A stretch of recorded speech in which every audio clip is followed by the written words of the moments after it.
Entonces eso es como más o menos lo que vamos a hacer este día. Lo único que recuerden, o sea, imagínense, si van, digamos que tenían un poquito de desfase con el I grande, y si ahora solo discutimos hasta la guía 10, ¿verdad? Prácticamente para la otra semana se nos hacen hasta la guía 15. Tendríamos que ver la 11, la 12, la 13, la 14 y la 15, ¿verdad? Tendríamos que discutirlo, se nos hace bastante, entonces vamos a tener necesidad de programar más días de discusión, ¿verdad? Sin embargo, lo que siempre les digo, vayan viendo los videos, ¿verdad? Vayan haciendo sus resúmenes, vayan apuntando sus dudas, eso es importantísimo. Y la otra semana, precisamente, el viernes 4 de junio, yo tengo la cita de control por mi operación. Entonces, y es a las 7 de la mañana. Entonces, es bien difícil que esté aquí a las 9. Entonces, a mí me gustaría, bueno, primero, plantearle, ¿verdad? Que nos reunamos día miércoles para avanzar en la discusión de las guías y para el caso del viernes, que empezáramos la clase más tarde, tipo 10:30, ¿verdad? O no sé si quisieran que la pasáramos para la 1, ¿verdad? Por mí no habría problema para completar pues la discusión de las guías, ¿verdad? Para que ustedes vayan aclarando y ya con la idea clara, ya con la información clara, entonces ya ustedes se quedan repasando, ya se quedan estudiando, ¿verdad? El lunes no les programo clase porque tienen el examen, entonces para que ustedes se puedan estudiar, puedan aprovechar el tiempo, ¿verdad?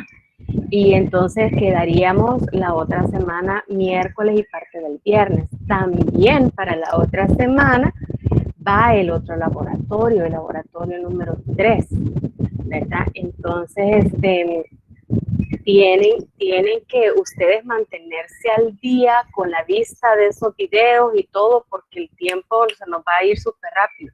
Y también vamos a programar una sesión para discutir ese laboratorio, ¿verdad?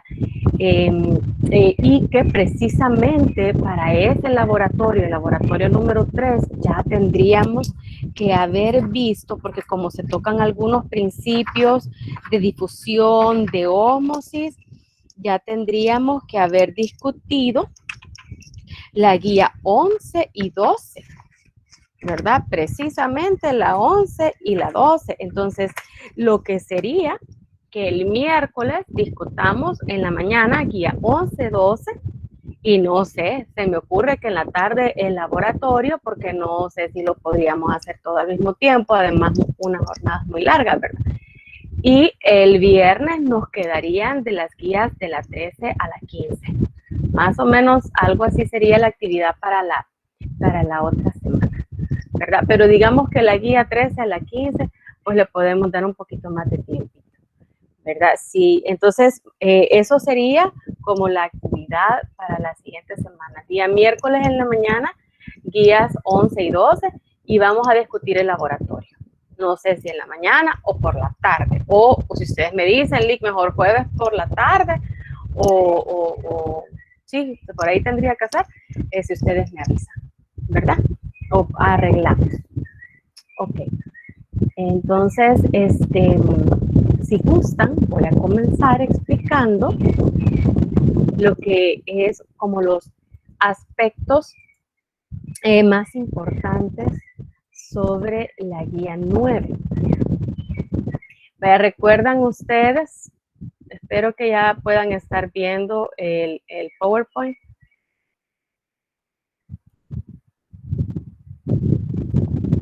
Ahí está la presentación. Si ustedes recuerdan, en la guía 8, pues trata sobre las enzimas, ¿verdad? Pero como esto ya lo vieron con el licenciado Grande. Entonces, deben recordar, porque parte de lo que se ve en la siguiente guía, pues está relacionado con esto, ¿verdad? Que la enzima son catalizadores biológicos. O sea que ellos son encargados de unir o de separar elementos.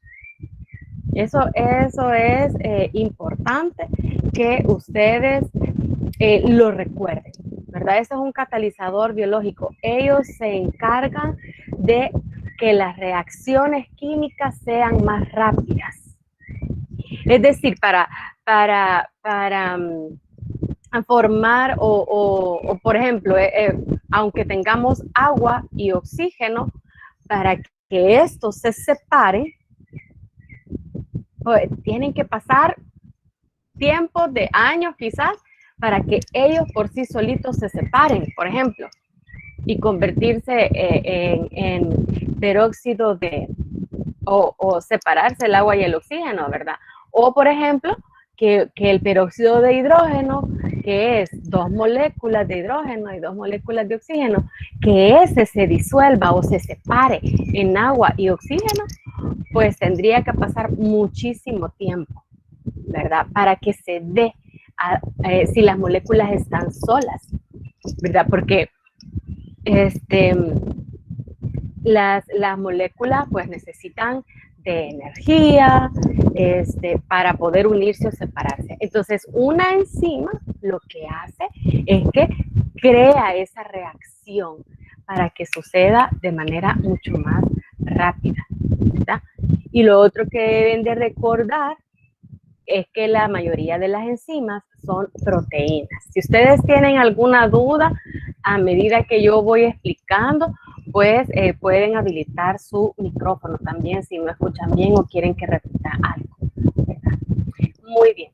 Entonces, se necesita, cuando hay presente una enzima, se necesita de menos energía, como vemos aquí, como vemos aquí en este nivel, vemos la cantidad de energía utilizada. En la roja sería si no hay enzima y la gris es cuando hay enzima. Entonces, la energía que se necesita para que los reactivos se unan o se separen disminuye, ¿verdad? Para cuando hay una enzima. Ahora, lo otro que deben de recordar es que para que la enzima actúe, ¿verdad? La enzima se une a un sustrato. Aquí la enzima es esta grisita y ella se une al sustrato. Y ustedes pueden ver, ¿verdad? Que en este caso, ¿verdad? El sustrato casa cabalito en la enzima. Cuando el sustrato ya se une a la enzima, luego la enzima actúa sobre ese sustrato. Aquí en este caso, separó los componentes del sustrato y libera. Ya en este caso son productos. O sea, cuando va a iniciar la reacción, la enzima se une a su sustrato. Y cuando ya produce la reacción y libera el resultado, estos se llaman productos. Entonces, ahora lo que hay que destacar, ¿verdad? Es que como la especificidad de las enzimas que necesitan de cofactores, cuáles son las condiciones óptimas para que las enzimas trabajen con la mejor eficacia o la eficacia máxima, cómo se organizan las enzimas, cómo la célula regula la actividad de las enzimas y también qué agentes pueden inhibir la actividad de las enzimas, ¿verdad? Entonces, en relación a la especificidad, ¿verdad? De las enzimas, eso quiere decir que la enzima es capaz de reconocer a un sustrato específico, ¿verdad? Por eso dice que son específicas. Es como la chapa y la llave. Solo hay una llave que abre la chapa, ¿verdad? Entonces, en este caso, las enzimas, ellas tienen un sustrato específico sobre el cual van a actuar, ¿verdad? A veces pueden trabajar sobre un grupo de sustratos muy similares, pero normalmente pues la especificidad es tal que trabajan con un solo sustrato. Entonces aquí tenemos el caso de dos enzimas. Aquí vamos a aumentar aquí. Aquí en el caso de la enzima, esta por ejemplo dice enzima 2, vean que su sustrato, aquí el sustrato 1, ¿verdad? Es justo el que queda en la enzima, ¿verdad? Porque es un sustrato específico, ¿verdad? Y aquí ustedes ven, esta otra enzima, la enzima 1, actúa sobre el sustrato, ¿verdad? Ven que es el sustrato específico.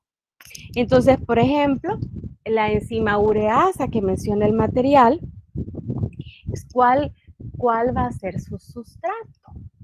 Porque si ustedes notan a las enzimas, para elegir el nombre de la enzima, se elige ureasa. Se elige asa, perdón. Y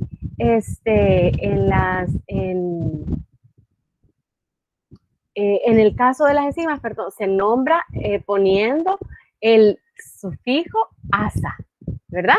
Entonces, se le pone la sustancia sobre la que actúa y se le agrega asa, ¿verdad? Entonces, por eso es ureasa. Entonces, ¿sobre quién actúa esa enzima? Sobre la urea, ¿verdad? Descompone la urea a dióxido de carbono y amoníaco. Y ella no va a actuar sobre otro sustrato, sino que sobre la urea. En el caso de la sacarasa, ¿verdad? Ustedes ya conocen ese compuesto porque ya vieron los carbohidratos, ¿verdad? Entonces, la sacarasa actúa sobre la sacarosa, ¿verdad?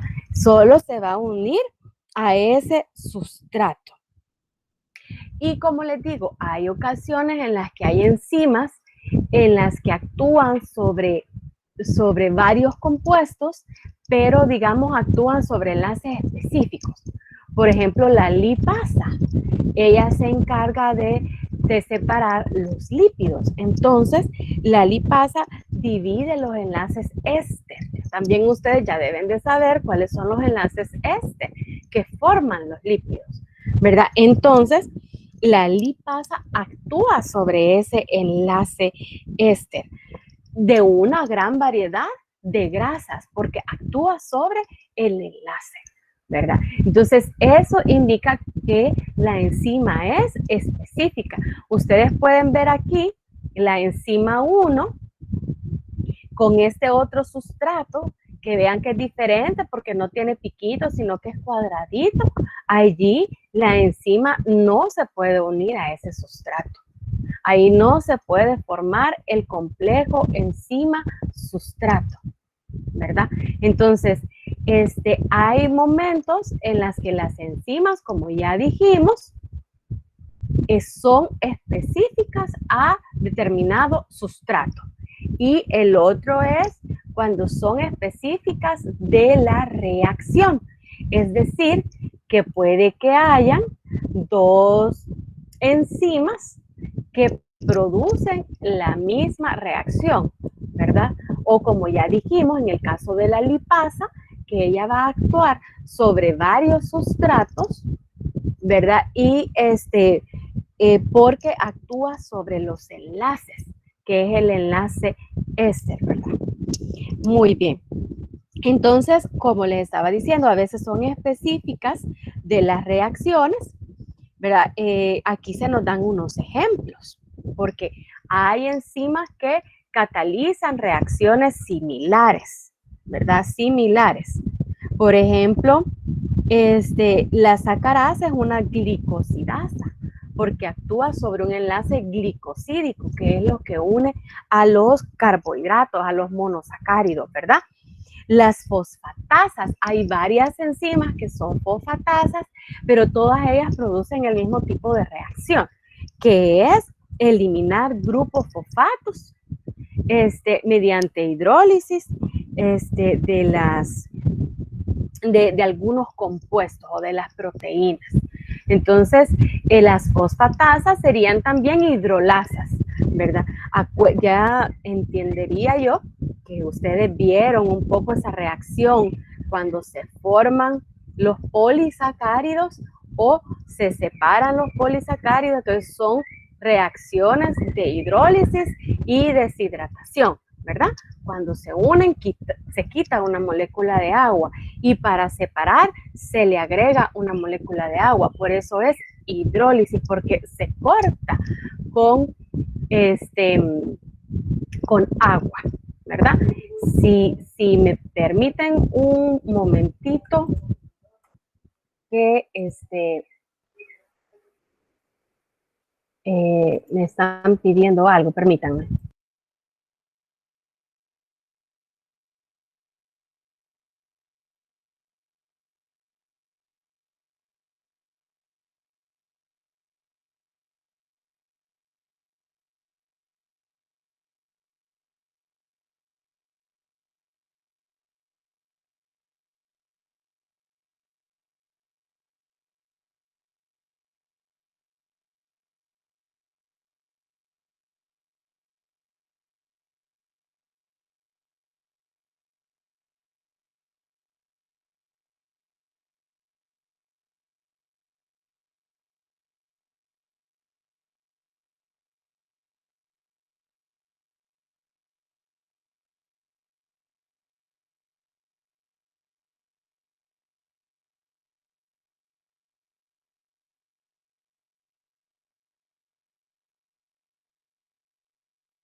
Perdón. Bueno, ¿está claro lo que estoy explicando? ¿Alguna duda? Si no, pasamos al otro punto. Que muchas enzimas para actuar, ¿verdad? Requieren de cofactores, ¿verdad? Entonces, estos componentes que son los cofactores son componentes adicionales, ¿verdad? Ya dijimos que normalmente las enzimas son proteínas, por eso aquí esta es la porción proteica de la enzima, ¿verdad? Pero si ustedes notan, muchas veces la proteína está inactiva hasta que se le une un cofactor, entonces la enzima se activa, ¿verdad? Esta proteína inactiva también se le puede llamar apoenzima, ¿verdad? También se le puede llamar apoenzima. Y aquí en este caso el moradito, ¿verdad? Es el cofactor.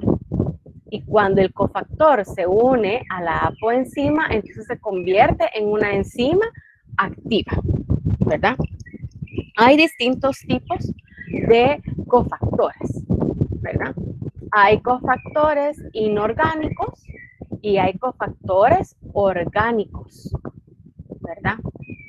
En el caso de los cofactores inorgánicos, puede ser el hierro, el cobre, el zinc, el cobalto, el magnesio, el manganeso, ¿verdad? Entonces son elementos traza, son pequeñas cantidades de elementos químicos que se unen a la proteína, ¿verdad? Entonces estos son inorgánicos. Si ustedes notan aquí en este ejemplo del cofactor, a acercar aquí. Aquí está la coenzima, que es la verde. Si ustedes notan, el rojito es el sustrato. Aquí la coenzima está solita y si ustedes ven, el sustrato queda flojo, ¿verdad? No casa bien en la enzima. Entonces, en este caso, la enzima probablemente no va a hacer nada, ¿verdad? No va a actuar sobre su sustrato. Pero cuando se le une, en este caso, ¿verdad? El cobalto, cuando se le une este cofactor a la enzima, ustedes pueden ver que ya unido, la enzima ya tiene la forma donde cabal el sustrato casa cabalito, ¿verdad? Queda bien adaptado y entonces la enzima ya actúa sobre su sustrato, ¿verdad? Ahora, los compuestos orgánicos, que son un cofactor, también, que en este caso se llaman coenzimas, pueden ser el NAD, el FAD, la vitamina B y los fosfatos, ¿verdad? Estos son cofactores orgánicos, ¿verdad? Entonces aquí ustedes igual pueden ver que la apoenzima se une a la coenzima, entonces ya forman una enzima activa, una holoenzima, una enzima compleja, ¿verdad? En el caso del NADH, el NADPH, como los menciona aquí el material, ellos lo que hacen son transferir electrones en el sustrato de una molécula a otra, ¿verdad? Eso es lo que hacen esas coenzimas. También son responsables de transferir el grupo fosfato. Y aquí tenemos el ATP. Ya ustedes, al ver los ácidos nucleicos, vieron el adenosín trifosfato y que esta es una molécula que aporta un grupo fosfato y que al liberar el grupo fosfato, pues libera energía, ¿verdad? Entonces, el ATP es una coenzima, ¿verdad? Y es la que transfiere el grupo fosfato, ¿verdad? Entonces, esas son, digamos, componentes que necesita la enzima para activarse. Ahora vamos a ver cuáles son las condiciones óptimas a las que las enzimas trabajan y comprender eso, que la enzima necesita una temperatura óptima para tener su máxima eficacia, ¿verdad? Entonces, cuando la temperatura es la óptima, la enzima trabaja con su velocidad máxima. Aquí pueden ver ustedes en este cuadrito que a un rango de temperatura determinado, la enzima tiene su velocidad de reacción máxima, que es aquí el pico más alto. Pero ¿y por qué hay un pico? ¿Por qué se detiene? Porque llega hasta cierto límite. Bueno, porque todo requiere de un límite. Hay límites saludables para todo, ¿verdad? Entonces ya vamos a ver cómo se controla ese límite en la célula, ¿verdad? Pero sí, lo importante es ver que hay un límite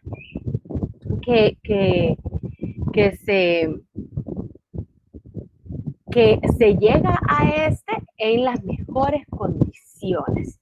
Pero aquí es donde se está dando la máxima velocidad de reacción, ¿verdad? Ok, entonces, en el caso de las enzimas humanas, es el caso de esta curva, esta campana negra, ¿verdad? Que nos explica que las enzimas de los seres humanos tienen una temperatura óptima entre los 35 y los 40. Obviamente aquí estamos hablando de este pequeño rango, ¿verdad? Entre 35 y 40 es la temperatura óptima de una enzima, ¿verdad? Permítanme, jóvenes. Ay, disculpen, pero ya me están llamando 3 veces. Permítanme.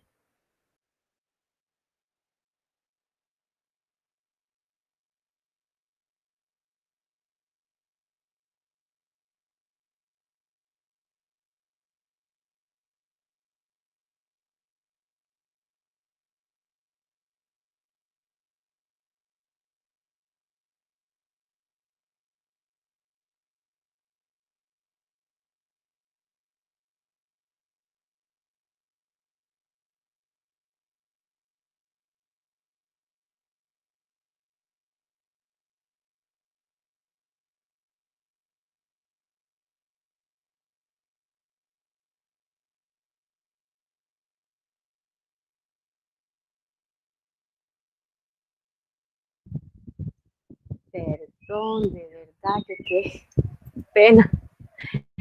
¿Vamos bien hasta aquí? ¿Alguna duda? Jóvenes. No, licenciada, de mi parte no. Ok. Vale.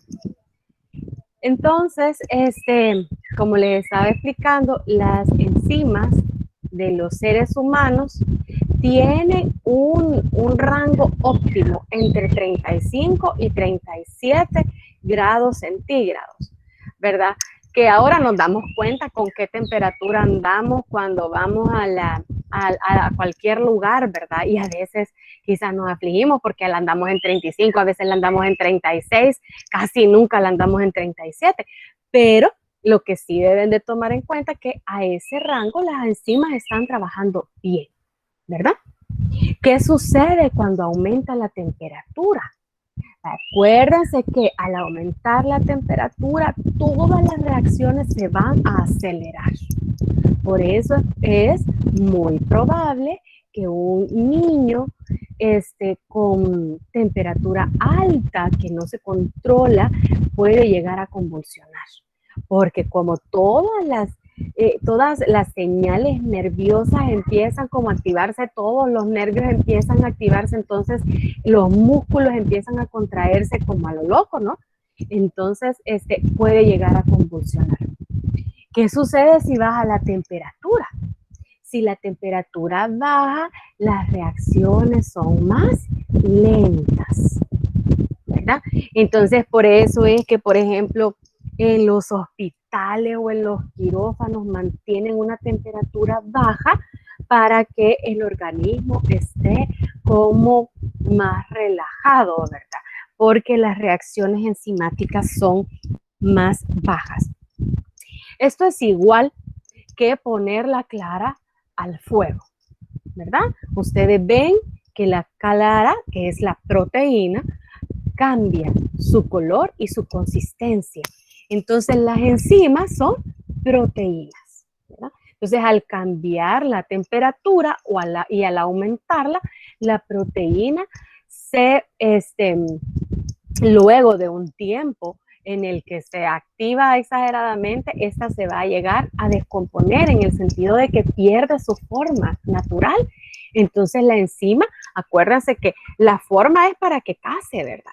Entonces es como que la chapa se deshaga o se modifique, la llave ya no va a entrar, ¿verdad? Entonces, es someterse a temperaturas demasiado altas o una fiebre, pues las enzimas dejan de funcionar. Si llegan a perder totalmente su forma, su conformación, puede ser que la enzima ya no regrese a ser funcional, ¿verdad? Entonces se llega a la muerte.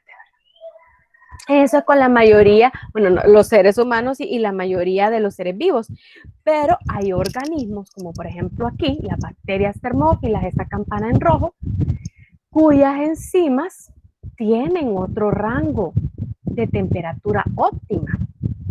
Si ustedes ven acá, la bacteria termófila, ella puede sobrevivir hasta casi los 100 grados centígrados. Bueno, aquí se representa más o menos de un 75 a 80 grados centígrados, ¿verdad? Entonces, pues, esa bacteria puede vivir en aguas calientes, ¿verdad? O azufradas, ¿verdad?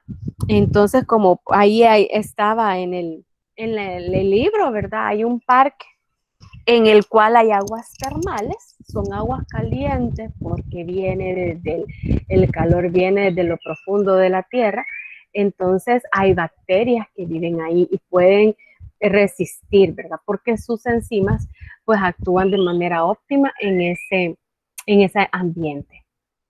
Ahora, aparte de la temperatura, las enzimas también deben de tener un pH óptimo, es decir, un medio ambiente que les rodea adecuado, ¿verdad? Ustedes ya deben de comprender más o menos, ¿verdad? Que, por ejemplo, el pH del estómago, del jugo del estómago es un pH diferente al pH que se encuentra en la sangre. No puedo, revisa, por favor. El pH que se encuentra en la sangre. Entonces, por ejemplo, hay enzimas que pueden actuar en el ácido del estómago, ¿verdad? Entonces, aquí estamos hablando que el estómago normalmente tiene un pH de 2 a 4. Aquí el óptimo sería unos 2.5, de 1.5 a 2.5 es el pH óptimo en el cual actúa esta enzima, que es la pepsina. Cuando ya estudian el sistema digestivo, ¿verdad? Ahí sí se tienen que aprender cuál es la enzima que actúa en el estómago. Y entonces esa es la pepsina. Ella se encarga de degradar las proteínas, iniciar la degradación de proteínas en el estómago, ¿verdad? Cuando esta enzima ya pasa al intestino, en el intestino el jugo intestinal es básico, entonces cambia el pH, entonces la pepsina se inactiva, ya deja de funcionar, porque en el intestino el pH es como de 7 a 8. Entonces, aquí en el caso de la tripsina, esta es una enzima que actúa en el intestino. Entonces, ella tiene su nivel máximo en un pH de 8, es un medio alcalino. Entonces, la tripsina, aunque la tripsina no se libera en el estómago, pero si ella llegara al estómago, ahí ya no actuaría, porque el pH es diferente. Entonces, cada enzima debe de tener una condición adecuada en donde va a ejercer su función de manera máxima, ¿verdad? O sea, que es cuando más va a trabajar. Muy bien. Y aquí es donde después ustedes en sus estudios van a relacionar cómo la acidez en el cuerpo afecta la actividad enzimática y qué provoca la acidez, ¿verdad? En especial los que van a nutrición. Ok, lo otro que debemos de tomar en cuenta o comprender de las enzimas es que ellos trabajan en equipos de rutas metabólicas, ¿verdad? Aquí se esquematiza un equipo de 3 enzimas. Entonces, viene la enzima 1, actúa sobre el sustrato A y lo convierte en sustrato B. La enzima 2 toma ese sustrato B y lo convierte en sustrato C. Y la enzima 3 convierte este sustrato C en un sustrato Z, ¿verdad? Entonces, generalmente estas enzimas van a estar ubicadas en un lugar próximo, ¿verdad? Para que el sustrato que una libera lo pueda agarrar la otra y actuar sobre él. Esa es una ruta metabólica. Esto se da mucho en, por ejemplo, las mitocondrias. Ya cuando veamos ese organelo, veamos la función de ese organelo, ahí vamos a comprender que ahí se dan muchos procesos metabólicos, porque ahí es donde se obtiene la mayor cantidad de energía. Entonces ahí hay muchas enzimas que trabajan en rutas, ¿verdad? Todas estas reacciones pueden ser reversibles. Normalmente los esquemas nos dan flechitas hacia ambos lados, ¿verdad? Y también lo que indica, por ejemplo, esta flechita que regresa es que muchas veces el producto inactiva a la primera enzima. Es decir, que cuando ya hay mucho producto final de la ruta, le llega la señal a la primera enzima para que ésta disminuya su actividad, ¿verdad? Ya lo vamos a comprender un poquito mejor cuando hablemos de la inhibición o la regulación enzimática, ¿verdad? Generalmente dice que muchas veces, dependiendo de la concentración de lo que se necesite, así la dirección puede ir hacia un lado o hacia el otro. Y lo que sí deben de tener presente es que siempre hay más sustrato A que B o que C, ¿verdad? Porque todo el A se convierte en B. El A debe convertirse en B, pero el B rápidamente se convierte en C y el C rápidamente se convierte en Z. Entonces, como hay poco B, más de A se convierte en B. Entonces, como eso es lo que sigue haciendo que las enzimas trabajen. Es decir, si la enzima 1 no capta esa disminución de B, pues no la va a seguir produciendo, ¿verdad? Entonces, es parte de la regulación. Muy bien, ahora el otro punto, ¿cómo la célula regula la actividad enzimática? ¿Verdad? Aquí es que se va a regular o controlar o la cantidad de la enzima o la concentración del sustrato, ¿verdad? Entonces, un mecanismo para que utiliza la célula para regular la actividad enzimática es controlar la cantidad de la enzima. ¿Eso qué quiere decir? Que si la célula capta un aumento del sustrato, ¿verdad? Porque ustedes ven aquí, miren, el sustrato va aumentando su concentración. Entonces se activa el gen específico en el ADN y al activarse el gen, pues eso va a hacer que el ARN mensajero se vaya donde los ribosomas, ¿verdad? Y se produzca esa enzima, que es una proteína, ¿verdad? Entonces, cuando hay mucho sustrato, la célula produce enzimas, ¿verdad? Entonces, al aumentar la concentración de sustrato, se aumenta la concentración de la enzima, ¿verdad? Entonces, se puede alcanzar la velocidad máxima de reacción de la enzima. Después de alcanzar esa velocidad máxima, se puede llegar a mantener esa velocidad máxima, ¿verdad? Pero ¿por qué no sigue aumentando y aumentando y aumentando y aumentando? Porque, primero, la enzima debe de tener un límite de producción. Y luego que, si ustedes ven, esa velocidad se mantiene porque con esa cantidad suficiente de enzima va a producir las reacciones necesarias al ritmo necesario. Y es que miren, cuando ustedes ya empiecen a ver la fisiología, ustedes van a ver que 100 sustratos se convierten en cuestión de milésimas de segundos en 1000 productos, ¿verdad? Entonces es porque las enzimas trabajan muy rápido. Si no, no fuera pues la maravilla de nuestro cuerpo y todo lo que produce. Ahora, entonces, si la concentración de la enzima, como ustedes ven acá, si la concentración de la enzima se mantiene constante y el sustrato se mantiene, o sea, la velocidad máxima se va a mantener. Pero si ya de repente la concentración del sustrato disminuye, entonces igual la cantidad de enzimas que están trabajando disminuye y las enzimas normalmente cuando ya no están funcionando, pues se reciclan, ¿verdad? La célula hace todo eso. Pero hay otros mecanismos en el cual se regula las enzimas, es decir, parte de la regulación enzimática es la concentración de la enzima y la concentración del sustrato. El sustrato va a depender muchas veces hasta de nuestra alimentación. Y la enzima va a depender de la célula, ¿verdad? De su capacidad de producirla para cuando está el sustrato presente, ¿verdad? Ahora, hay otros mecanismos por los cuales, como les mencioné, se controla. Y una es por retroalimentación. Esto de la retroalimentación es una palabra que la van a seguir utilizando, ¿verdad? Porque muchos de los procesos del cuerpo se regulan por retroalimentación. ¿Qué es una retroalimentación? Cuando ustedes, por ejemplo, hacen una actividad, luego la evalúan, ¿verdad?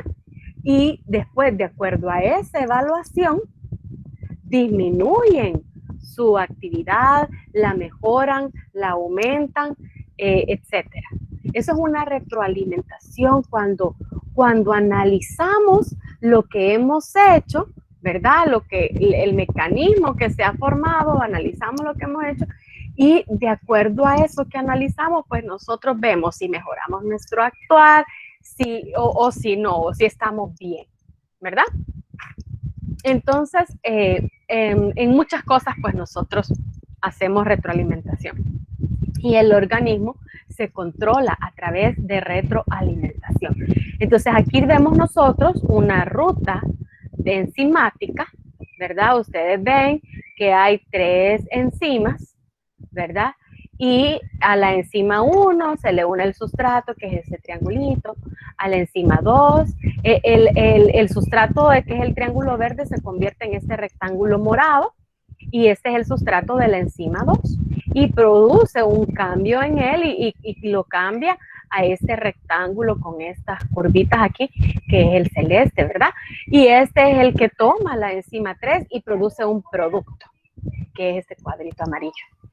Entonces, la retroalimentación consiste en que este producto final de la ruta enzimática va hacia la enzima 1 y se une a un sitio de ella, porque ya hay demasiado producto.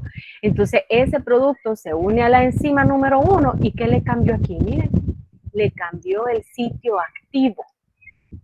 Entonces, aquí ya se cambió la chapa, ya el sustrato no puede cazar en él. Miren cómo es originalmente, ¿verdad? El piquito es donde caza el triangulito. Pero el producto modifica el sitio activo de la enzima.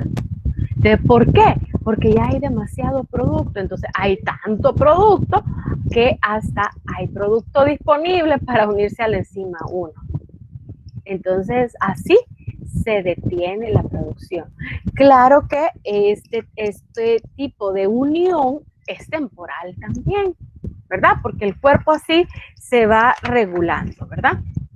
Y cuando ya se vuelve a necesitar el producto, entonces este se suelta y entonces la enzima 1 vuelve a su reacción. Normalmente, entonces, cuando se van a regular las enzimas, el regulador se hace en un sitio alostérico. ¿Eso qué quiere decir? Que es un sitio diferente al sitio activo. Acuérdense que el sitio activo es donde la enzima se une con el sustrato. Y el sitio alostérico, entonces, es un sitio diferente, ¿verdad? Al sitio activo. Entonces, las enzimas tienen ese sitio alostérico y dependiendo del controlador o el regulador, pues así va a ser la reacción. Entonces, aquí, por ejemplo, tenemos un regulador que es inhibidor. Entonces, esta es una inhibición alostérica.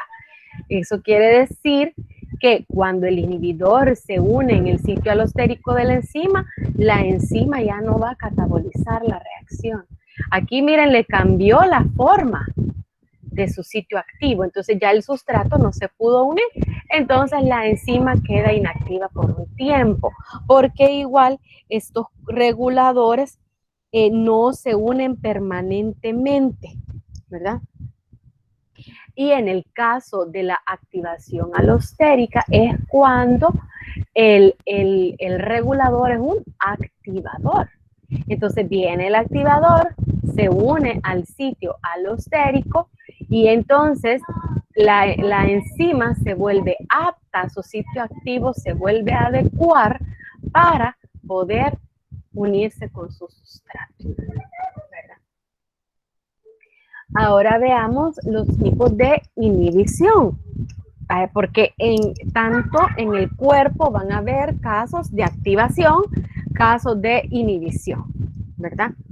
Pero hay específicamente hay unos tipos de inhibición que se puede dar por diferentes agentes químicos. Primero que la inhibición puede ser reversible. ¿Eso qué quiere decir? Que se puede revertir el efecto. Es decir, que se puede inhibir por un momento, pero después la enzima vuelve a quedar activa, ¿verdad? Entonces aquí estamos hablando, similar al caso anterior, aquí está una enzima activa, ¿verdad? Pero aquí en este caso tiene un sitio alostérico donde se une un inhibidor.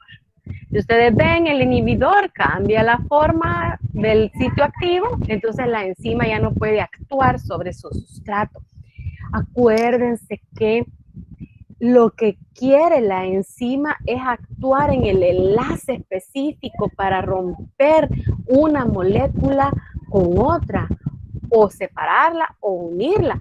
Entonces, si la enzima no llega a ese sitio, pues entonces no va a poder hacer nada, ¿verdad? Entonces, al cambiar el sitio activo, ahí las moléculas quedan separadas, la de la enzima con la del sustrato, entonces no puede producir nada, ¿verdad?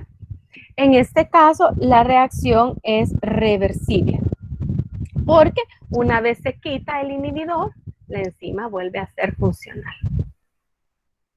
Pero hay otro tipo de reacciones reversibles, que son inhibiciones reversibles, y ahí está la inhibición competitiva y la no competitiva. En la inhibición competitiva, como su nombre lo dice, ¿verdad? Van a haber dos compuestos que van a competir por unirse al mismo sitio activo. Entonces, en este caso, el sustrato, si ustedes ven, es muy similar su forma con el inhibidor. O sea que el inhibidor puede unirse aquí, como ustedes ven claramente que aquí se ha unido, en esta porción, aquí se ha unido el inhibidor con la enzima, y sobre el inhibidor la enzima no actúa. ¿Ven ustedes diferente? Vale, cuando el sustrato se une, el sustrato se convierte en dos productos. Pero cuando el inhibidor se une, la enzima no hace nada. Y eso es lo que ha pasado con la ivermectina en el COVID. ¿Por qué dan ivermectina? Porque ese medicamento llega a ser un competitivo con ciertas proteínas del COVID. Entonces, para evitar que el COVID se una a las enzimas, para que, acuérdense que todos los virus entran a la célula para que la célula produzca sus compuestos, ¿verdad? Porque un virus no puede actuar por sí solo, él necesita de la célula para vivir, ¿verdad?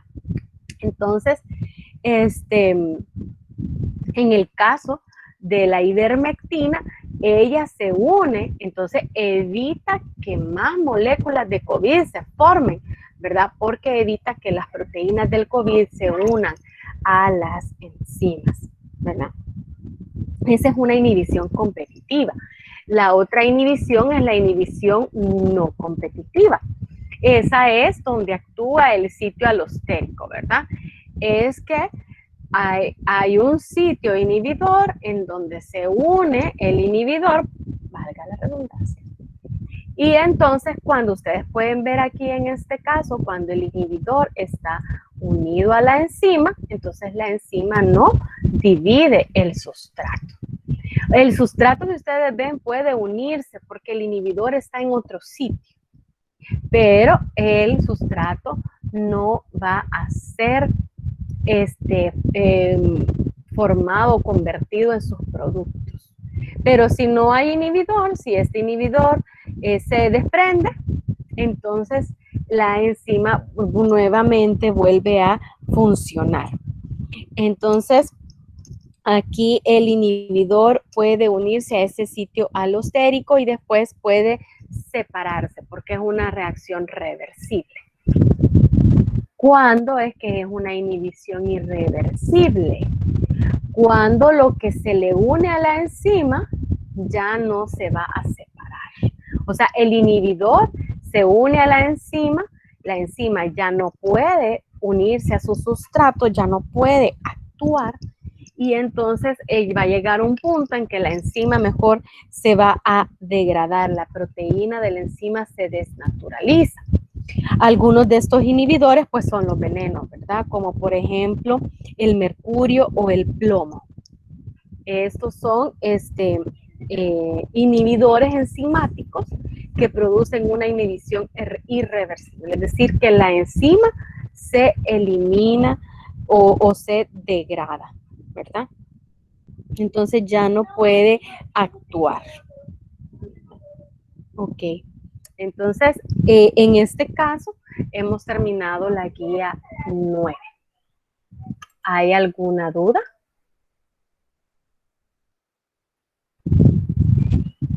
¿Alguna duda con respecto a esa guía? ¿Algo que quisieran comentar o que quisieran que pues, vuelva a repetir?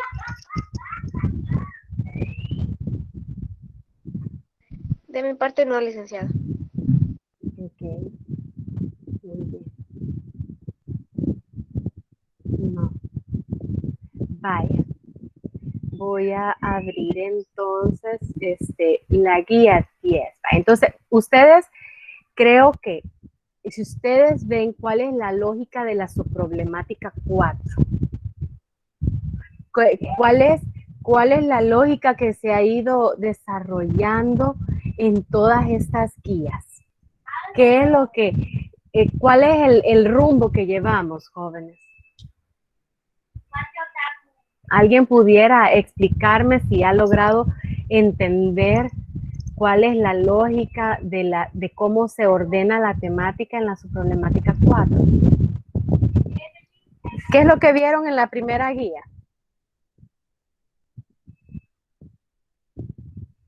El origen de la vida. Ajá, muy bien. Entonces, inicia con las diferentes teorías que tratan de dar explicación, ¿verdad? Al origen de la vida. Y después de eso, ¿qué empezaron a ver? Después del origen de la vida.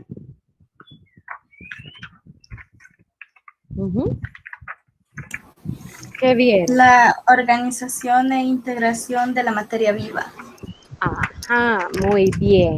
Entonces, en esa organización del ser, de integración, como dice la compañera, de la materia, ¿cuál es el primer nivel de organización?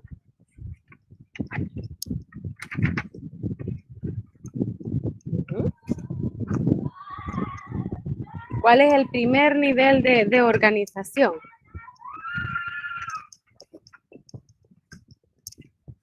¿Quién recuerda? Nivel químico. Así es. Entonces ahí están todas las moléculas, ¿verdad? Todos los átomos, que es el nivel químico. ¿Qué sucede con esos átomos?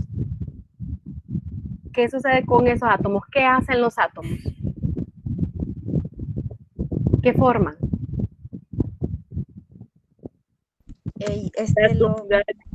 Participan en las reacciones químicas. Y a través de esas reacciones, ¿qué sucede con los átomos? ¿Qué forman? Se forman en moléculas. Exactamente, forman moléculas. Forman moléculas, muy bien. Entonces, esas moléculas hay de distintos tipos y muchas de ellas son vitales para la vida, ¿verdad? Entonces, ¿de qué compuestos estamos hablando?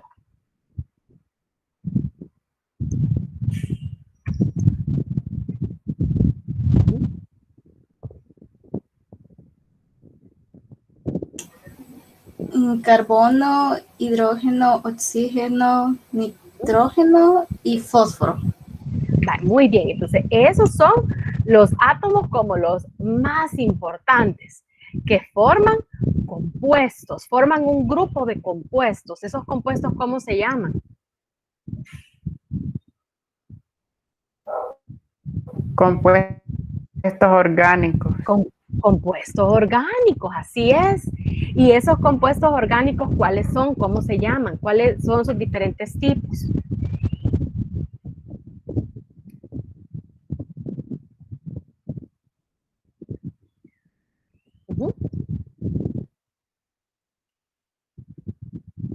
Esos compuestos orgánicos que hasta se los van a evaluar en el laboratorio hoy. Los carbohidratos, los lípidos, las proteínas y los ácidos nucleicos. Exactamente, ¿verdad? Entonces, y estamos dentro del nivel químico todavía, ¿verdad? Hay átomos que forman compuestos orgánicos que son vitales para la vida. ¿Por qué? Porque forman parte del organismo vivo.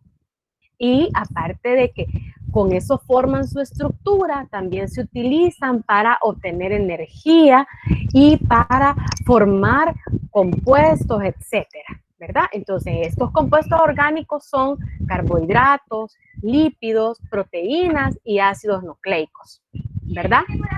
Que hay un tipo especial de proteínas que tienen la función enzimática, que son capaces de realizar de manera rápida reacciones químicas dentro del cuerpo, según sus necesidades.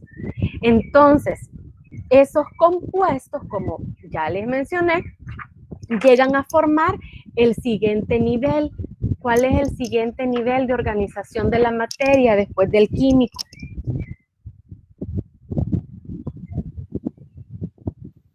El nivel celular. Exacto, el nivel celular. Muy bien. Entonces, precisamente, ya vamos a entrar al nivel celular. Y ya van a ver ustedes a dónde están esos lípidos, a dónde están los carbohidratos, qué hacen los carbohidratos. Ya van a ver qué hacen las proteínas, ¿verdad? Y los ácidos nucleicos. Ya vamos a ver dentro de la célula dónde está cada uno de esos compuestos y cuáles son sus funciones.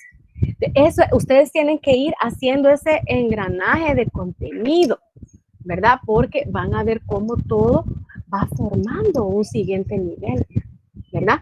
Después, porque en este ciclo vamos a llegar hasta el nivel 3, que es el nivel tisular.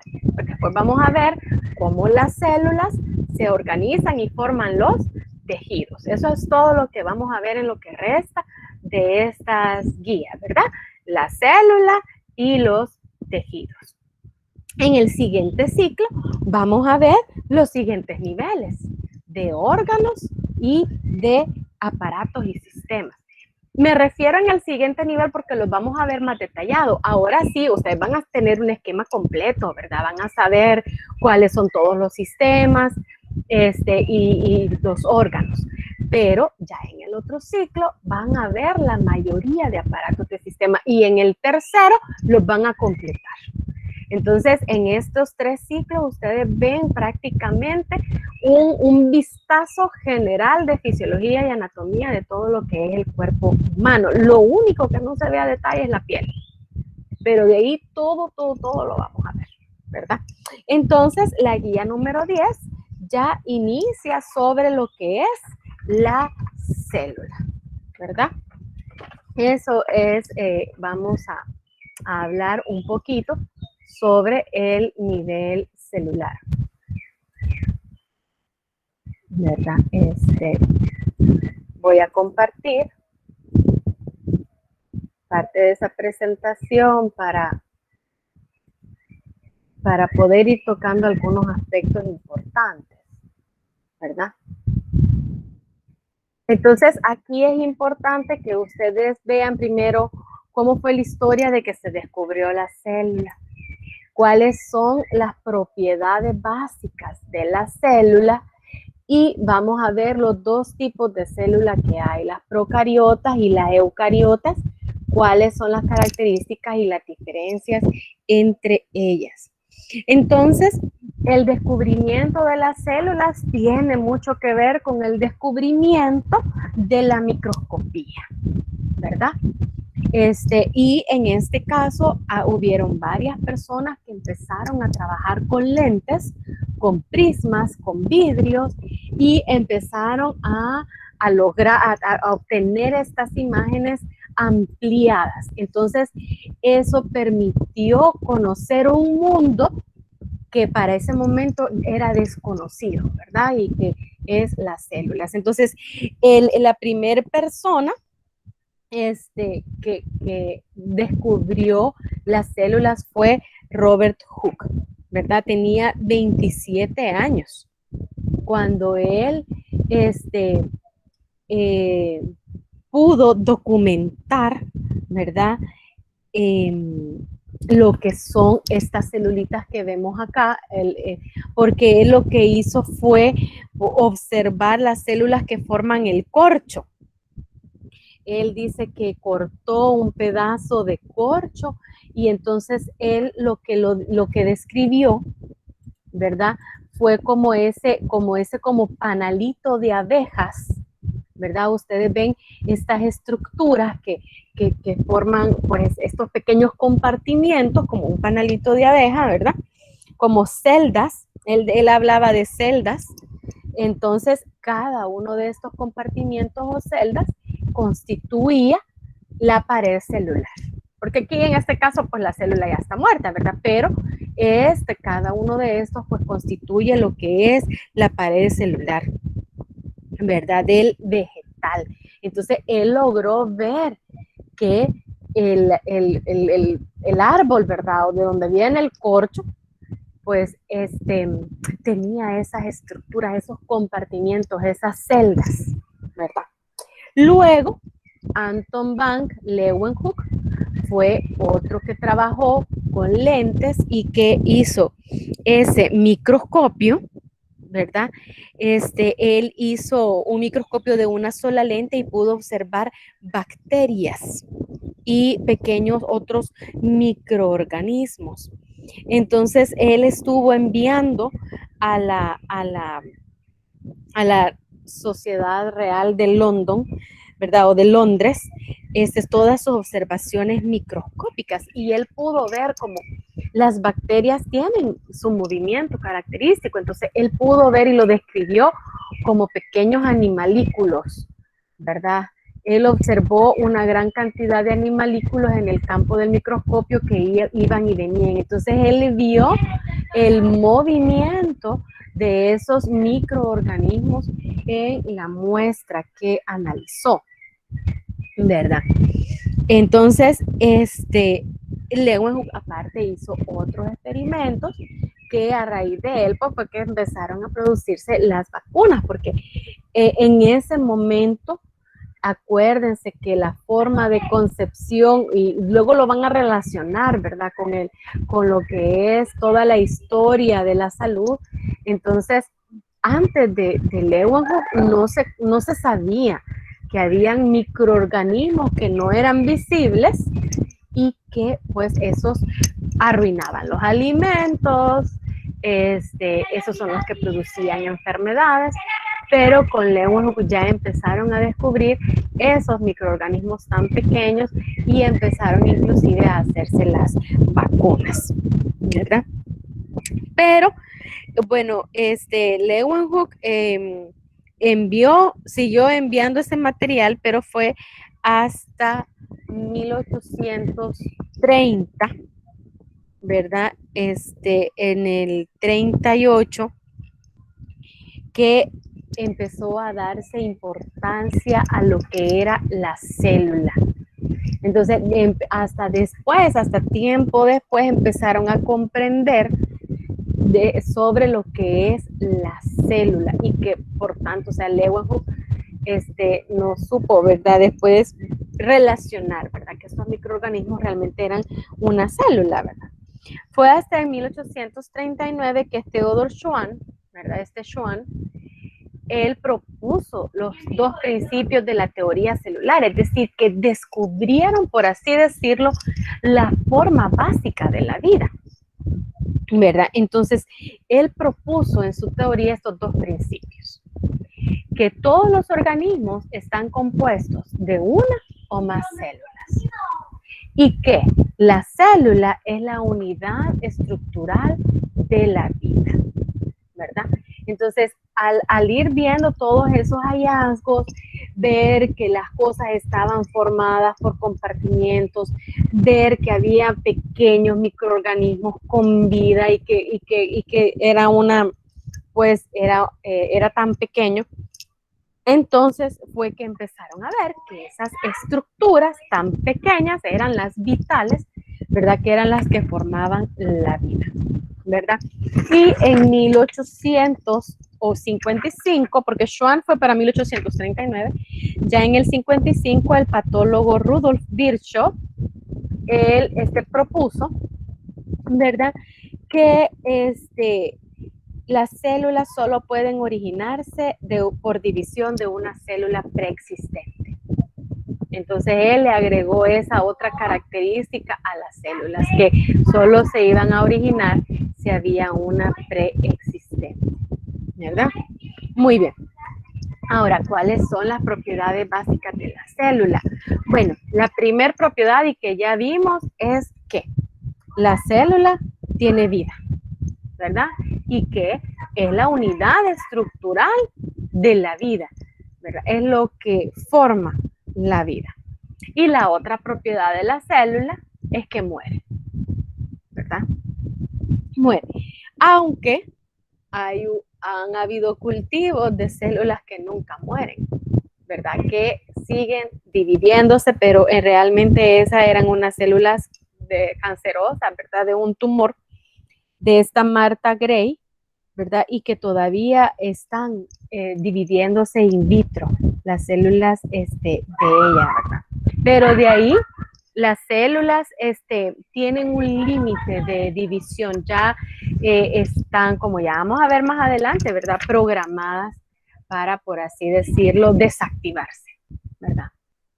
La otra característica de las células es que son muy complejas y organizadas, ¿verdad? Las células realmente son una maquinaria increíble, ¿verdad? La complejidad es porque la célula consta de diferentes o numerosas partes activas, ¿verdad? Tiene diferentes componentes. Aquí vemos en este cuadro central, vemos células. ¿Cuál es la celulita? Por ejemplo, no me da la pluma, no sé por qué. Esta, la grisita, es una perdón, es un corte de un tejido. Aquí podemos ver 1, 2, 3, 4 células. Hay 4 células. Ya sé, permítanme. Quiero activar el marcador para hacer dibujo. Voy a habilitar la edición porque yo creo que como no la he editado, por eso no me permite. Hoy sí. Vale. Entonces voy a dibujarles aquí una célula, a demarcarles, pero ahí está la línea que marca Licenciada, la diferencia. Una célula, ¿sí? dejó de presentar cuando Okay. Ok, sí, ahorita voy a presentar nuevamente entonces, perdón. Es que no lo había activado desde el principio. Vaya. Hoy sí, ¿verdad? Ya están viendo nuevamente. Sí. Ok, perfecto, gracias por avisar. Vale. Entonces, aquí les he señalado una celulita. Bueno, que realmente, espérense, no. Realmente es todo esta la célula. Todo esto. Ok. Entonces, aquí por lo menos podemos distinguir 4 células, ¿verdad? Entonces, ustedes pueden ver que se han ampliado diferentes secciones de esa célula. Entonces, vemos diferentes partes de ella con diferentes organelos, ¿verdad? Entonces, y cada uno de ellos con su función, ¿verdad? Ustedes pueden ver este pequeño como cepillito que está aquí, que aquí está ampliado. Este cepillito es un grupo de proteínas, ¿verdad? Y enzimas. Esta de hecho es una célula del aparato digestivo. Entonces aquí en cada uno de estas varillitas que están aquí, está este grupo de proteínas y enzimas, ¿verdad? Aquí, este grupo de proteínas y enzimas que son los que se encargan de absorber los nutrientes a la célula, ¿verdad?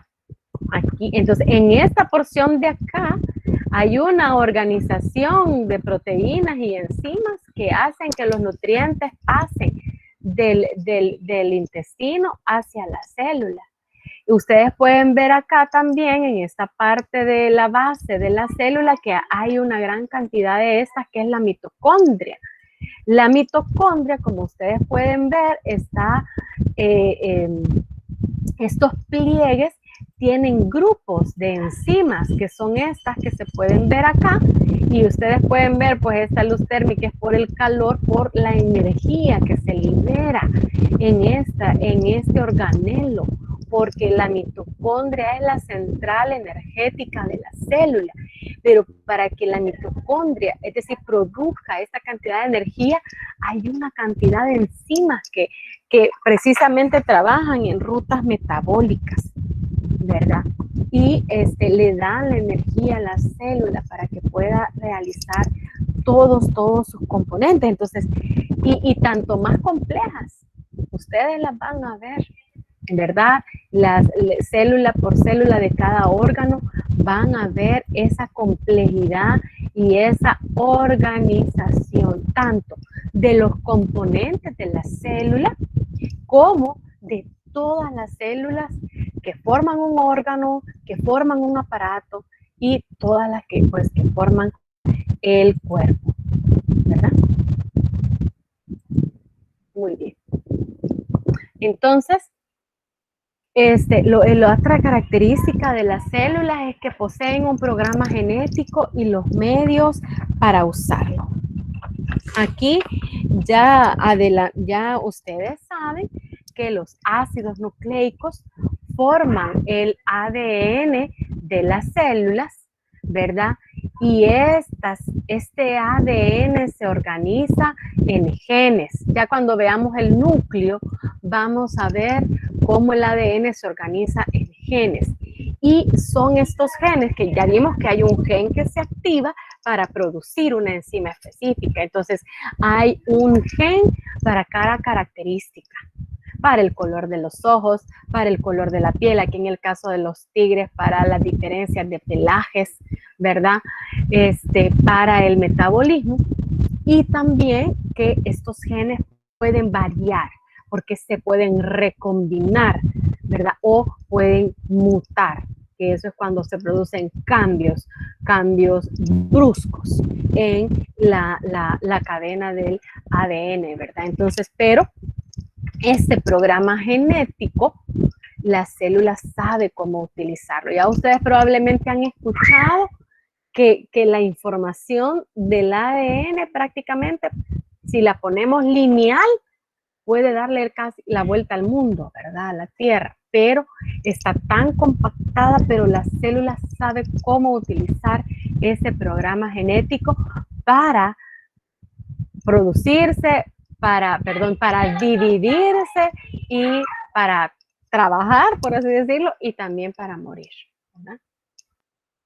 Ahora, entonces la otra característica es que las células son capaces de reproducirse. Entonces hay dos tipos de reproducción. Una reproducción es esta, que es la reproducción asexual, que es un proceso de división. La célula madre forma dos células hijas idénticas. Entonces, ¿qué es lo que hace la célula? Duplica su contenido y luego se divide. De forma dos células hijas idénticas, ¿verdad? Pero hay otro tipo de reproducción, ¿verdad? En el cual la célula madre, que es la reproducción sexual, la célula madre forma 4 hijos que no son iguales entre sí, ¿verdad? Son diferentes. Entonces, esa es la reproducción sexual y las células hijas estarían capacitadas para unirse con otra célula y formar una célula nueva o de un ser vivo, nuevo, ¿verdad? Ahora, lo otro característica de las células es que obtienen y utilizan energía, ¿verdad? No sé si me parece que están levantando la mano o con algún mensajito. Solo escuché un sonidito. Ah, Xiomara, me parece que levantó la mano. O fue por el royal abajo. Entonces, la otra característica celular es que ellas obtienen y utilizan energía, ¿verdad? En el caso de la energía, sin duda por ejemplo, es tejido del aparato digestivo del intestino, absorbe las grasas, estas grasas se metabolizan en el hígado y luego esta grasa se puede distribuir a los distintos órganos cuando se necesita, ¿verdad? Las células siempre van a absorber compuestos que le brindan energía, ¿verdad? Ella es capaz de absorber. Puede absorber, ustedes saben que la glucosa es una molécula energética, que los ácidos grasos son moléculas energéticas, entonces la célula es capaz de absorberla y metabolizarla, ¿verdad? En el caso de las plantas, obtienen la energía, por ejemplo, de la radiación del sol y que lo convierten en nutrientes, ¿verdad? Por la fotosíntesis. Ellos son los principales fuentes de nutrientes o de energía orgánica, ¿verdad? Entonces, las células de las plantas utilizan la fotosíntesis y con la energía de la luz solar, ellas producen los frutos, ¿verdad? Obviamente utilizan el agua que absorben y otros compuestos que absorben de las raíces, ¿verdad? Pero la energía que ellas utilizan es la que viene del sol, ¿verdad? Ahora, en el caso del ser humano, cuando la persona se está ejercitando, primero los músculos acaban con los almacenamientos de energía que tienen dentro de él y después necesitan más energía. Entonces, ¿qué es lo que se hace? ¿Qué es lo que hace el organismo? Aumenta la circulación sanguínea del músculo, eso hace que le lleguen más moléculas de glucosa y de grasa. Cuando la persona hace ejercicio por periodos largos, entonces llega un momento en el que su energía, el músculo solo está absorbiendo ácidos grasos y por eso es que quema grasa, ¿verdad? Porque esos ácidos grasos, ¿en qué se convierten? Se van degradando de tal manera que van formando moléculas de ATP porque es nuestra moneda energética, ¿verdad? Y se convierten en calor, agua y CO2. Prácticamente por eso es que se quema la grasa. Y el ATP es el que utilizan las células para producir la contracción. Ya van a ver en el otro ciclo el maravilloso proceso de la contracción de los músculos. En este ciclo vamos a ver cómo se organizan las moléculas, ¿verdad? Muy bien. La otra característica es que las células llevan a cabo diferentes reacciones químicas. Ya hemos estado hablando de las enzimas, ¿verdad?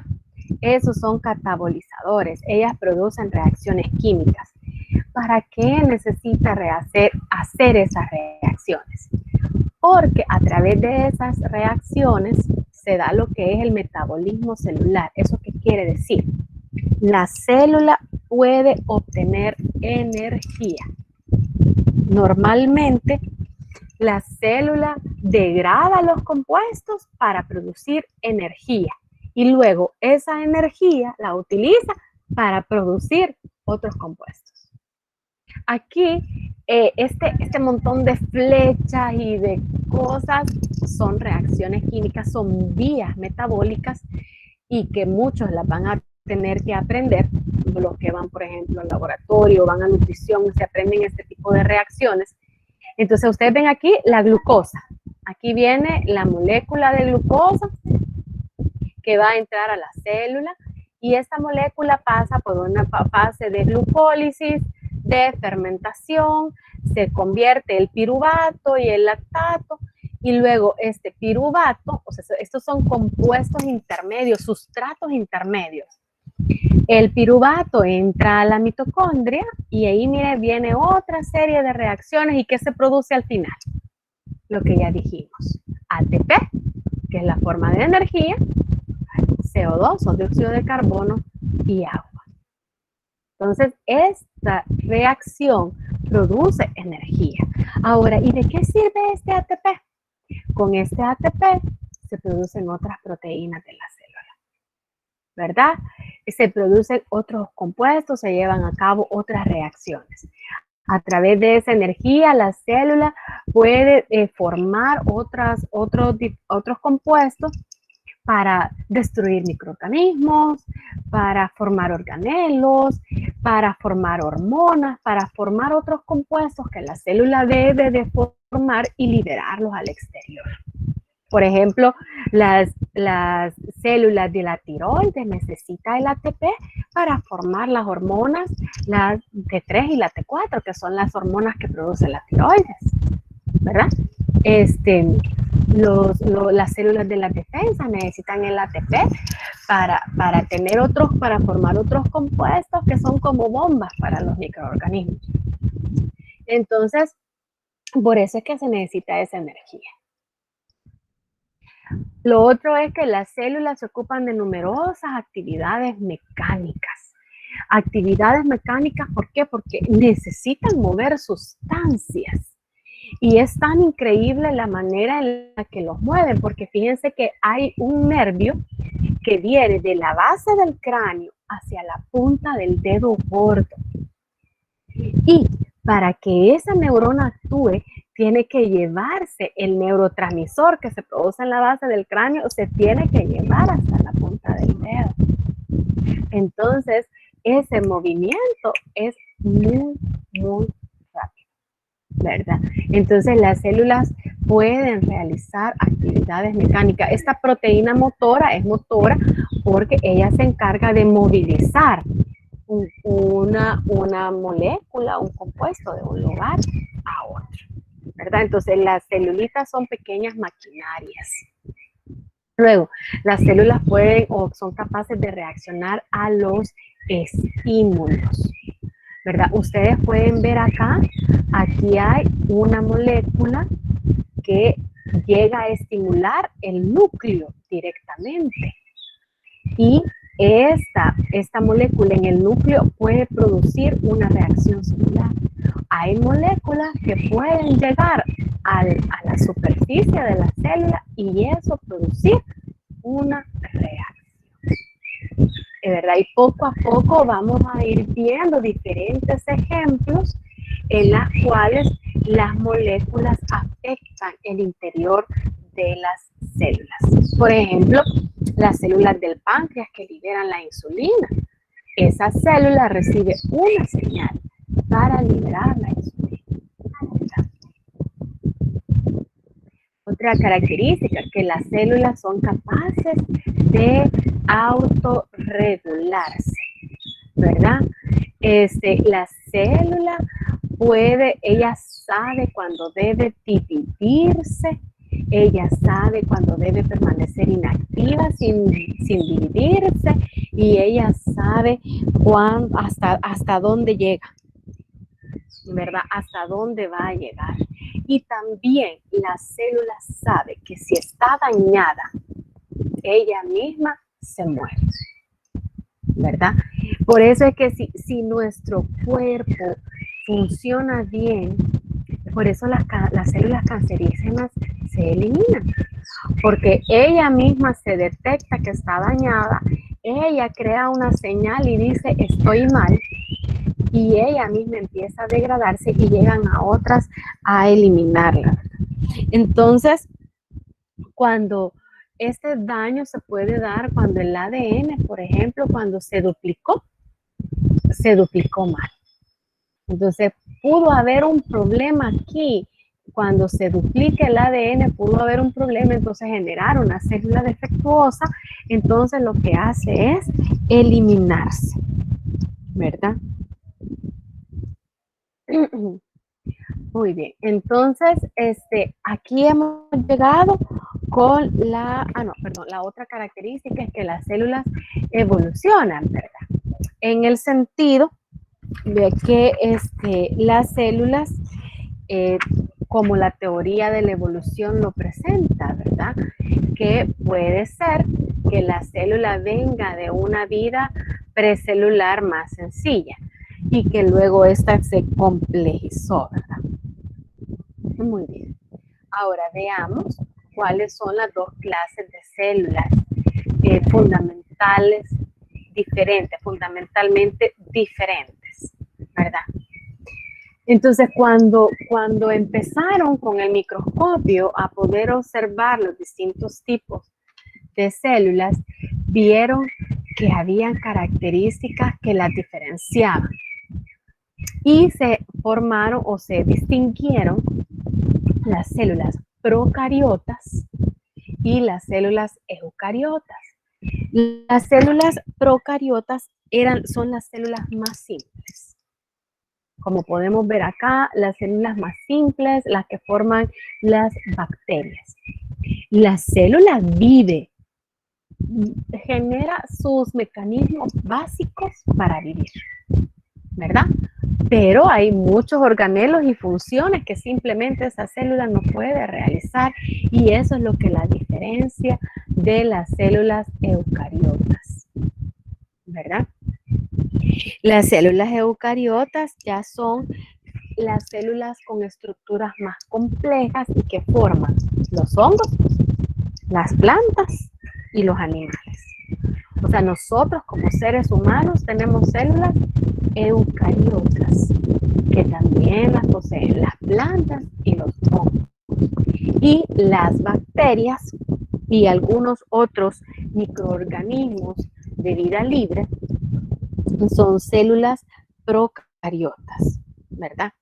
Entonces, ¿cuáles son las características que diferencian cada una de estas células? ¿Verdad? Ya vimos, aquí tenemos dos tipos de bacterias. Una tiene aquí flagelos, que son estos hilitos, ¿verdad? Otras no los tienen, pero ellas tienen características similares, ¿verdad? Tienen pocos organelos que les dan ciertas funciones básicas, pero por eso mismo las bacterias requieren de otros para vivir, ¿verdad? Porque tienen un límite, son limitadas su acción. Y luego vemos aquí las células eucariotas, ¿verdad? Ya de otros microorganismos más complejos, los hongos, las plantas y los animales, ¿verdad? Que están conformados por células eucariotas, ¿verdad? Ahora, ambos tipos de células poseen material genético en forma de ADN, ARN y poseen una membrana, ¿verdad? Que las delimita. Entonces, como características comunes a las dos células, primero, tienen una membrana plasmática similar. Ustedes pueden ver aquí la de la eucariota es la celestita, la de la procariota es la amarilla, tiene características similares y que es una membrana que la separa de su medio que le rodea. Lo otro que les digo, tiene material genético en forma de ADN, que el de la célula eucariota es muchísimo más grande y complejo que el de la procariota, que es una sola molécula medio enrollada, pero ambos tienen, ¿verdad? Y si tiene material genético o ADN, pues también va a tener un mecanismo para que esa información pase de ADN a ARN y luego que sean formadas ciertos compuestos. También tienen las mismas rutas metabólicas compartidas. ¿Por qué? Porque los procariotas también necesitan energía, entonces también tienen enzimas, ¿verdad? Que les proveen de energía, ¿verdad? Como la glucólisis que acabamos de ver. Ahora, también hay un aparato que produce esa energía, como las mitocondrias, que pueden estar en ambos. Mecanismos similares para la fotosíntesis, porque hay cianobacterias que producen fotosíntesis, que es similar a las plantas verdes. Obviamente, los animales ya no producen fotosíntesis, ¿verdad?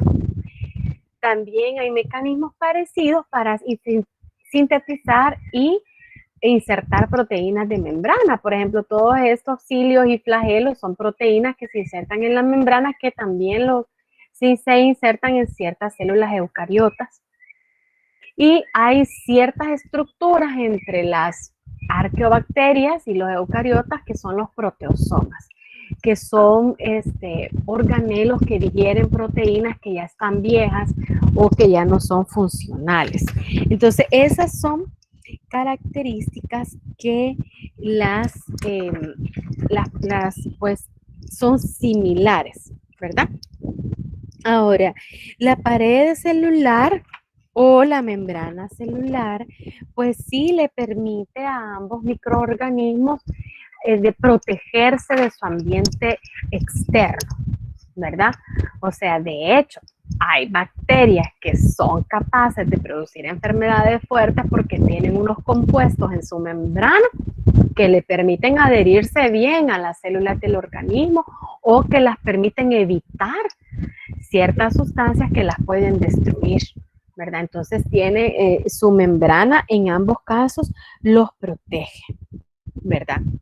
En el caso del núcleo, bueno, entonces quizás ya veamos la diferencia, porque ya vimos las características. Primero, las diferencias es que en el caso de las células eucariotas, la célula tiene un núcleo que está separado por una membrana celular, separado de los demás organelos del citoplasma.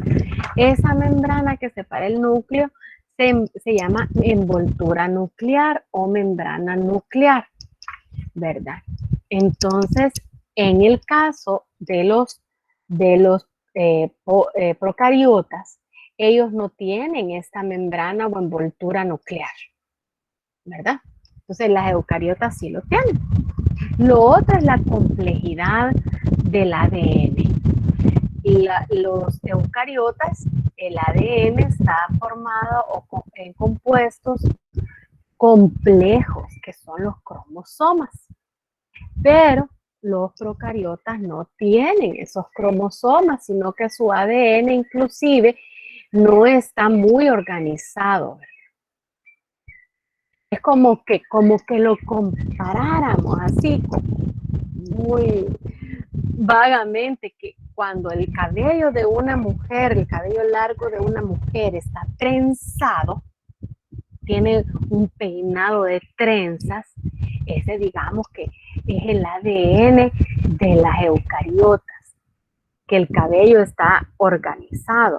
En cambio, en las procariotas, digamos que ahí tenemos un nudo de cabello, ¿verdad? Entonces ahí no está organizado y hay menos cabello y pues eso, no está ordenado.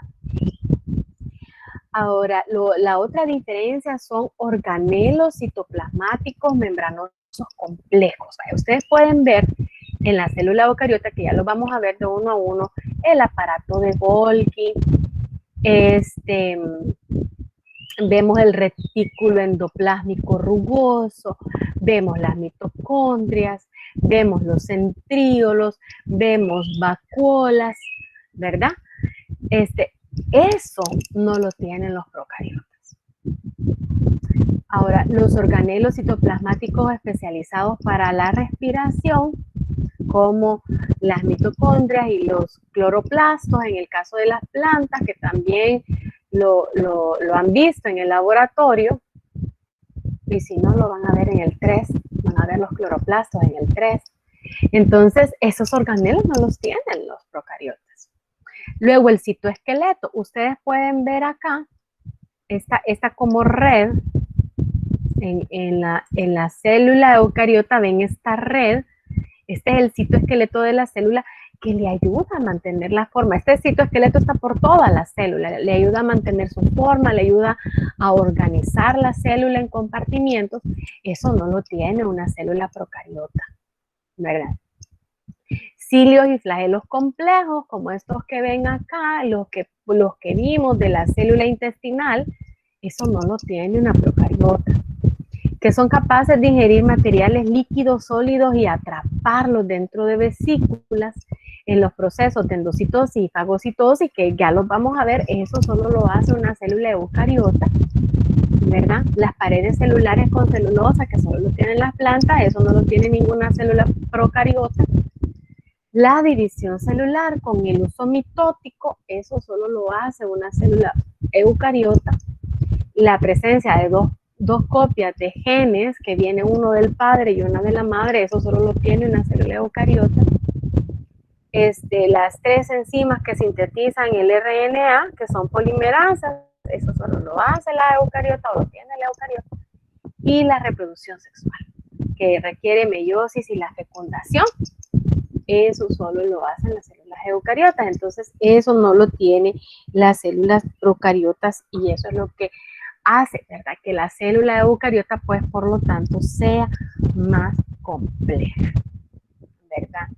Si en módulo 3 ustedes ya van a ver bacterias, porque ven un poco de microscopía, entonces ya van a comprender un poquito mejor la estructura de las paredes de las células procariotas y en parte sus compuestos, su funcionamiento.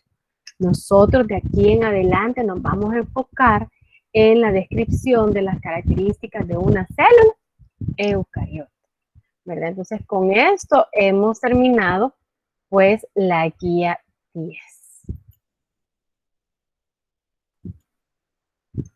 Que como estamos con esta guía, ¿hay dudas? ¿Hay dudas con esa guía? Licenciada, una duda. Y en el caso de los fagocitosis, tienen paredes celulares, esas son las que contienen células también. Es que en sí la fagocitosis es un proceso, es un mecanismo de transporte celular. La fagocitosis es envolver un microorganismo, ingresarlo en la célula y degradarlo, que en el ser humano, bueno, y en los seres vivos, en los animales, solo hay ciertas células que producen la fagocitosis, que en el caso de nosotros son nuestras células de defensa, por ejemplo, los macrófagos producen la fagocitosis. Ya, pero ese es un mecanismo de ingestión celular, por así decirlo, ¿verdad? Cuando el proceso no es para degradar microorganismos, se llama endocitosis. La célula siempre produce pseudópodos o estira su membrana plasmática, engloba material que la rodea y lo ingresa a la célula. como endocitosis o pinocitosis, ¿verdad? Ya más adelante, porque sí hay una guía en la que vamos a ver eso, que creo que sería como la guía 13. Ay, no, perdón, en la guía 12 está. Entonces ahí vamos a ver esos procesos. Van a comprender un poquito mejor eso. Pero lo que les quiero decir es que esos procesos solo lo hacen las células eucariotas. Y de estas funciones no es que todas las células eucariotas, porque les dije también la fotosíntesis. La fotosíntesis la producen las células eucariotas, pero de las plantas, ¿verdad? No las del ser humano. ¿Alguna otra duda?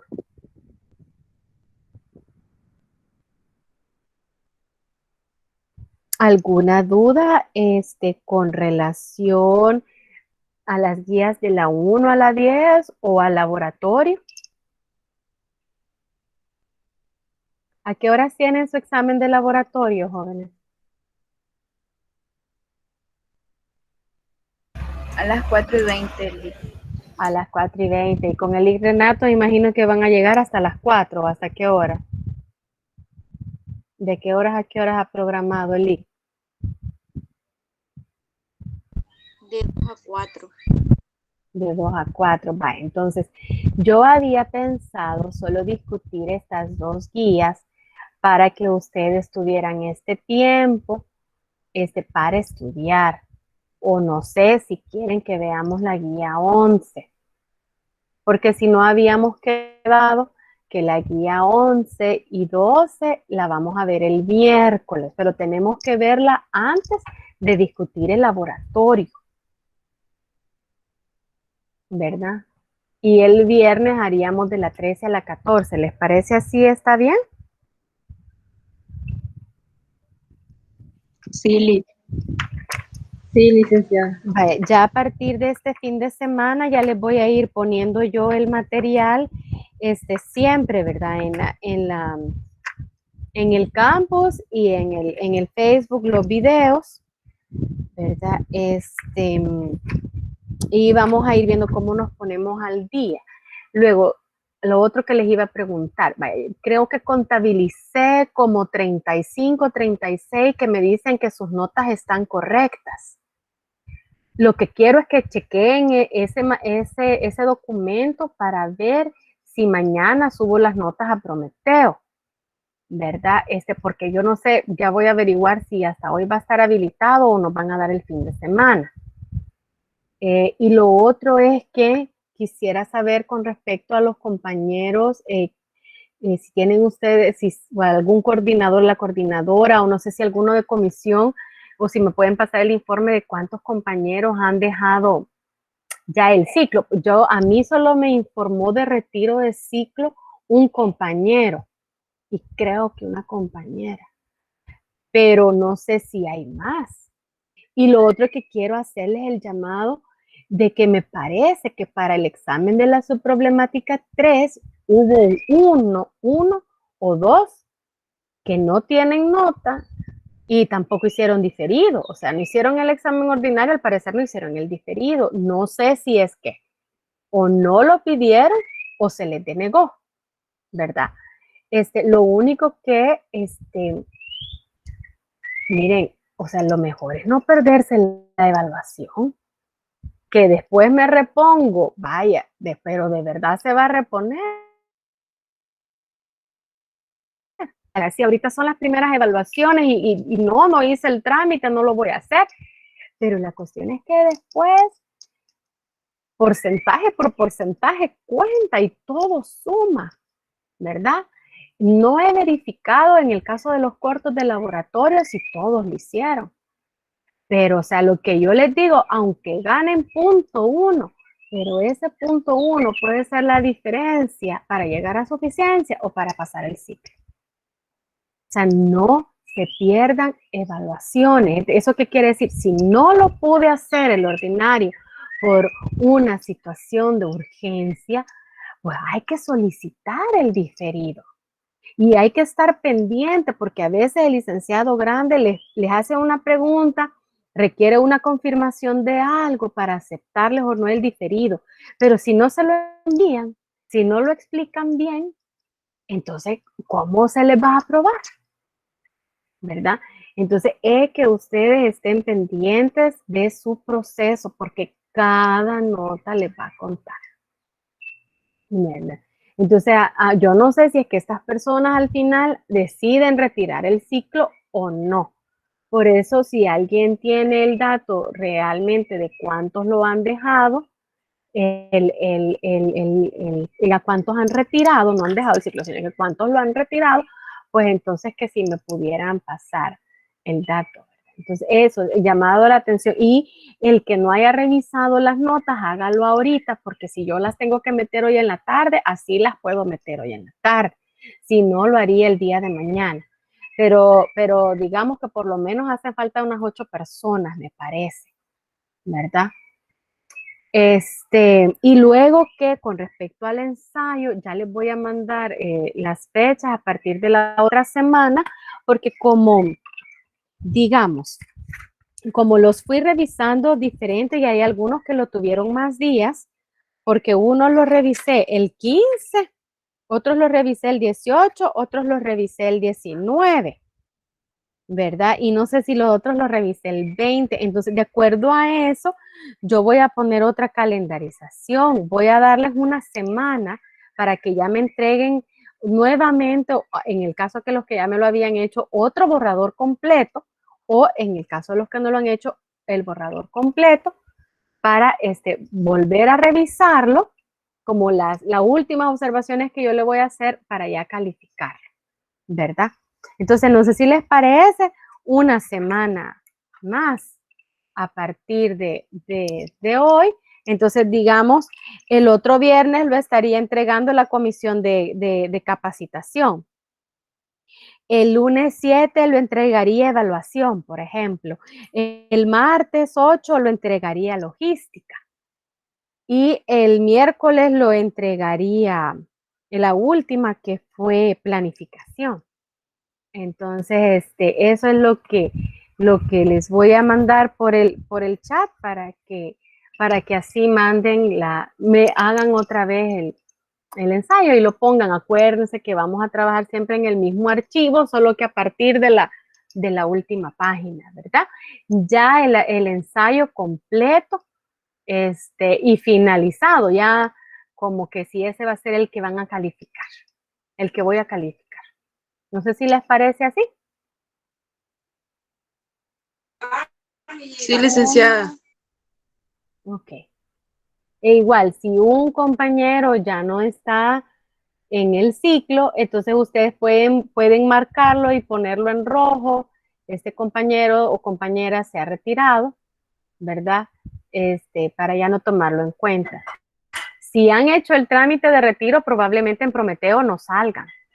Pero si en Prometeo salen es porque no han hecho el retiro. Y de ahí, el que no ha hecho exámenes, yo le voy a poner la nota que tienen, ¿verdad? Se haya retirado o no, ¿verdad? La nota que se ha ganado. ¿Alguna duda? ¿Alguna duda del proceso? ¿Alguna duda, jóvenes? ¿Algo que quisieran comentar?